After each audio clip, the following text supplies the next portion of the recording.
The office smelled like cigars and old money. Ella Fitzgerald sat across the desk from a man who could have her killed with a phone call.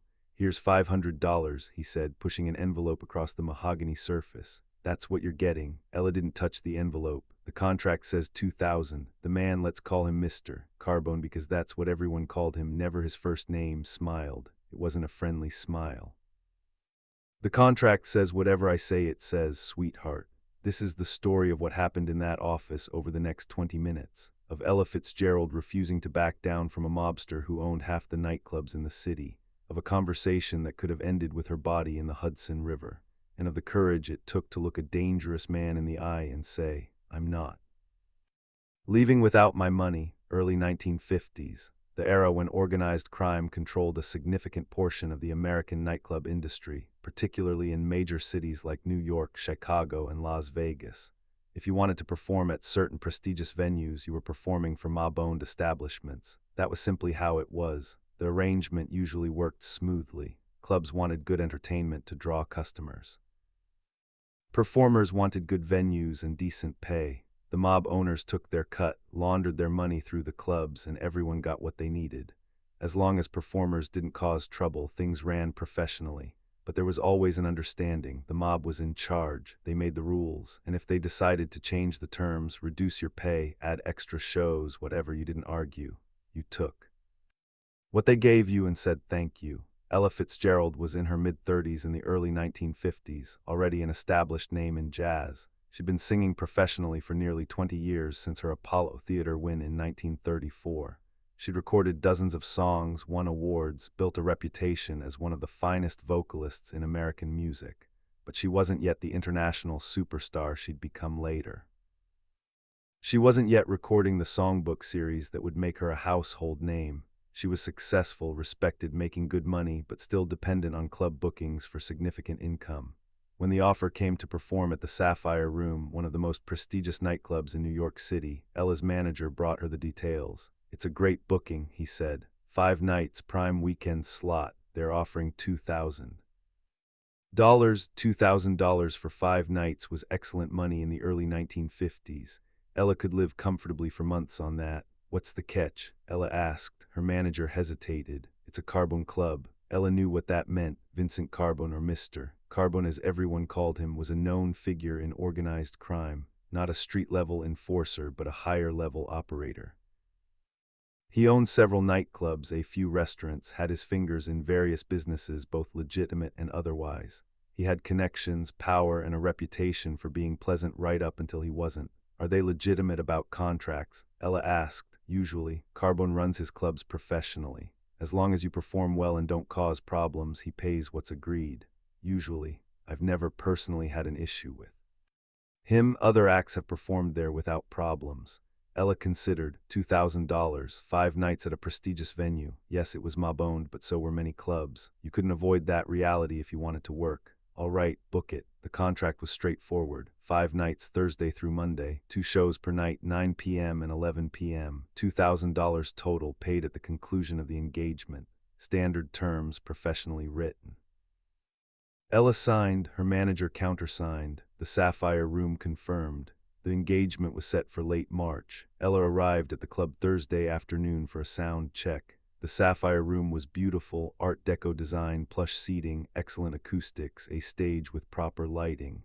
Clearly a lot of money had been invested in making this a first-class venue. She met the club manager, a nervous man named Eddie who handled day-to-day operations.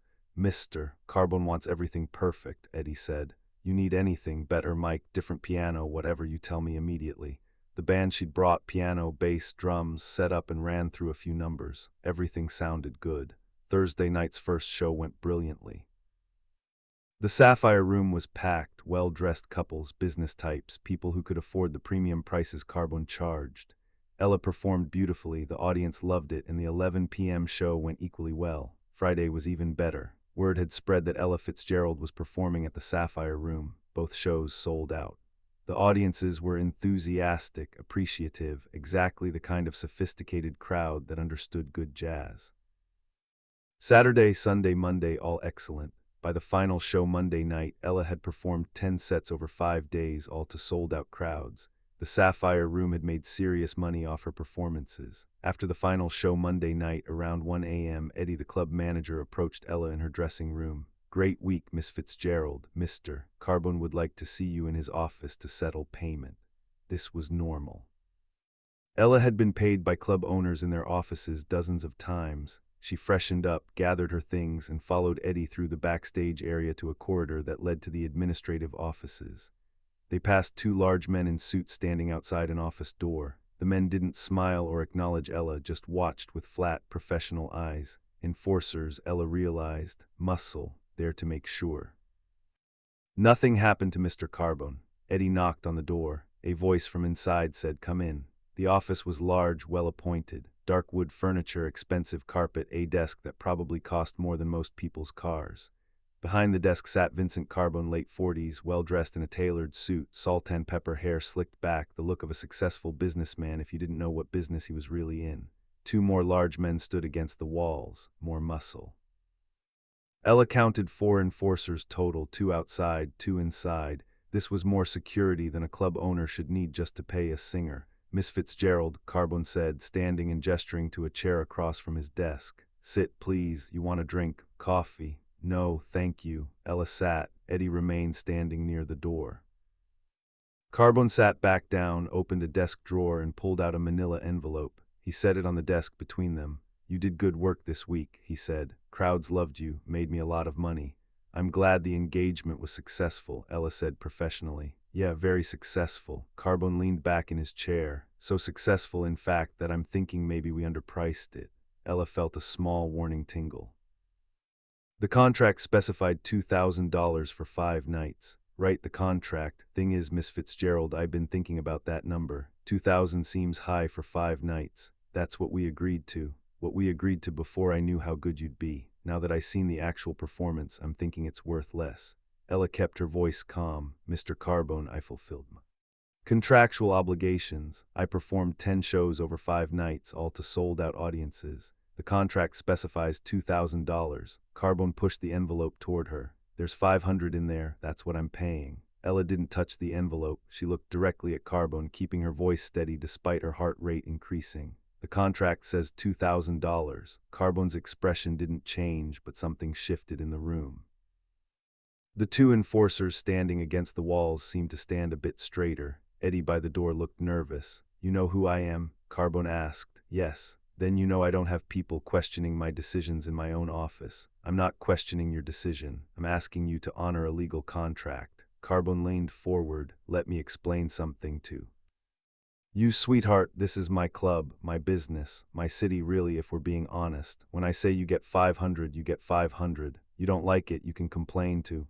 "Who exactly?" "The police." He smiled. "Good luck with that." Ella felt fear, real physical fear. This man could hurt her, could have his men hurt her, could make her disappear and face minimal consequences because he had connections, power, protection. But Ella also felt something else, anger. She'd performed professionally. She'd drawn crowds, made this man money. She'd fulfilled every obligation, and now he was stealing from her simply because he could. "I performed the work," Ella said quietly. "You owe me the money." One of the enforcers shifted slightly. Carbone held up a hand, a small gesture, but the enforcer immediately stopped moving. "You got some courage, I'll give you that," Carbone said. "Most performers, I pull this, they take the money and leave. You're actually sitting here arguing with me." "I'm not arguing, I'm stating facts. We had a contract. I performed. You owe me $2,000. And I'm telling you I'm giving you 500. Take it or leave it." "Actually, you know what? You're annoying me now. 400. Keep arguing, it goes down to 3. Ella took a breath. Every instinct said, take the money and run. This man was dangerous. His enforcers were in the room. She was alone, no backup, no protection. $500 was better than nothing, better than being hurt. But another part of her, the part that had survived homelessness, that had fought through racism and sexism and every obstacle the music industry threw at black female performers, that part said, no, not this time. You don't let people steal from you just because they're dangerous. "I'm not leaving without my $2,000, Ella said. The room went very quiet. Eddie made a small sound, half gasp, half whimper. The enforcers were now fully alert, watching Carbone for instructions. Carbone stared at Ella for a long moment. "You're serious, completely serious. You understand what you're doing. who you're talking to. I understand perfectly. You're a businessman who made an agreement and now doesn't want to honor it. I'm a performer who did her job and expects to be paid. This isn't complicated.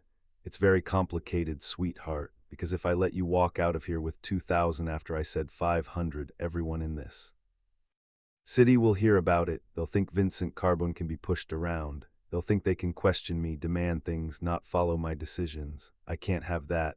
Then pay me what you owe me and tell people you're a man who honors contracts. That seems better for your reputation than being known as someone who steals from performers. Carbone's jaw tightened. For a moment Ella thought she'd pushed too far. One of the enforcers had his hand resting near his jacket, near where a weapon might be. You got real nerve, Carbone said, his voice harder now. Real nerve coming into my office, my club, telling me what's better for my reputation. I'm not telling you anything except what I'm owed. $2,000, that's what the contract says, that's what I'm owed. And if I say no, if I say take the 500 or get nothing, then I sit here until you change your mind. I could have my guys throw you out. You could. But then every performer in New York will hear that Vincent Carbone doesn't pay his contracts. Good luck booking quality acts after that. Carbone laughed, a genuine laugh, though not a pleasant one.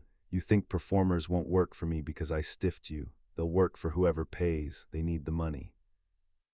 The good ones don't need it badly enough to work for someone who steals from them.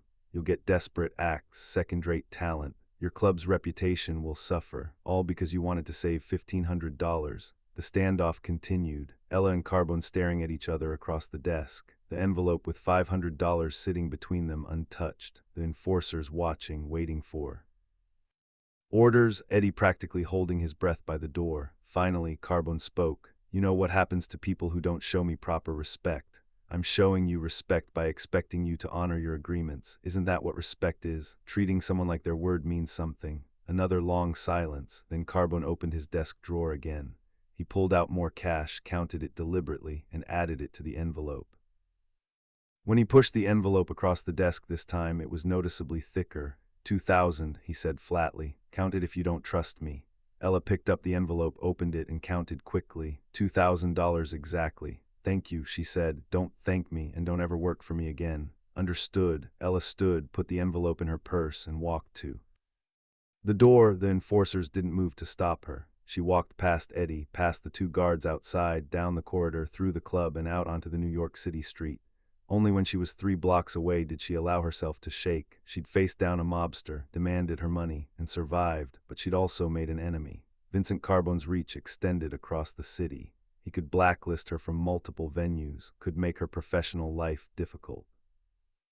Could, though she tried not to think about it, do worse than just ruin her career. In the days that followed, Ella told her manager what had happened. You did what? He said, horrified. Ella, you can't confront people like Carbone. You take what they give you and leave. He owed me 2,000. I performed the work. He could have hurt you. He could have. Her manager couldn't even finish the sentence. You're never working for him again, or any of his associates. You know that, right? I know. And it was true. Word spread quickly through the nightclub circuit that Ella Fitzgerald had demanded her full payment from Vincent Carbone. Some club owners respected it, showed she had principles, couldn't be pushed around. Others saw it as troublemaking, unwillingness to play the game. Several mob-owned venues quietly stopped booking her. Not officially, nothing documented, just suddenly her availability never quite matched their scheduling needs.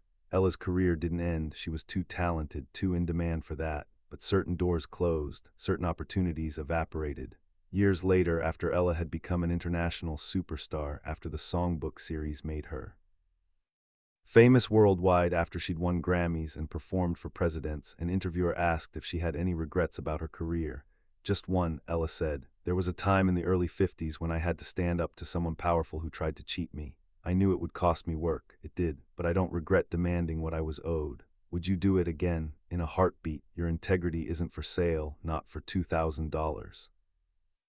Not for any amount, the interviewer pressed, even knowing it would damage your career.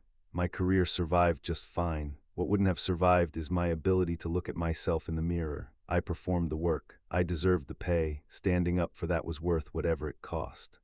What Ella didn't mention in that interview, what she never mentioned publicly, was how terrified she'd been in that office, how real the danger had felt, how close she'd come to taking the $500 and running. But she hadn't run, she'd stayed. She demanded what she was owed, and she'd walked out with her money and her dignity intact. Vincent Carbone, for his part, never publicly spoke about the incident, but among certain circles the story became known: the singer who wouldn't back down, the woman who looked mob muscle in the eye and said, "Pay me what you owe me." Some saw it as foolish bravery, others as admirable principle. Carbone himself reportedly said, years later in a different context, that Fitzgerald woman had balls, didn't like her much, but I respected her. Early 1950s, a smoke-filled office, a mobster and a singer, $2,000 on the line. Ella Fitzgerald could have taken the 500 and walked away safe. Instead, she demanded her contract be honored, knowing it could cost her career or worse. Most people faced with that choice take the safe option, take what they can get and leave. Ella Fitzgerald wasn't most people. She got her money, she kept her integrity, and she proved something important: that courage isn't the absence of fear, but standing your ground despite it. 20 minutes in an office with mob enforcers watching. A voice that refused to be silent. A woman who knew what she was worth and wouldn't accept less. That's the Ella Fitzgerald who didn't make it into the sanitized biographies. The one who faced real danger and didn't blink. The one who looked a mobster in the eye and said, "I'm not leaving without my money," and meant it.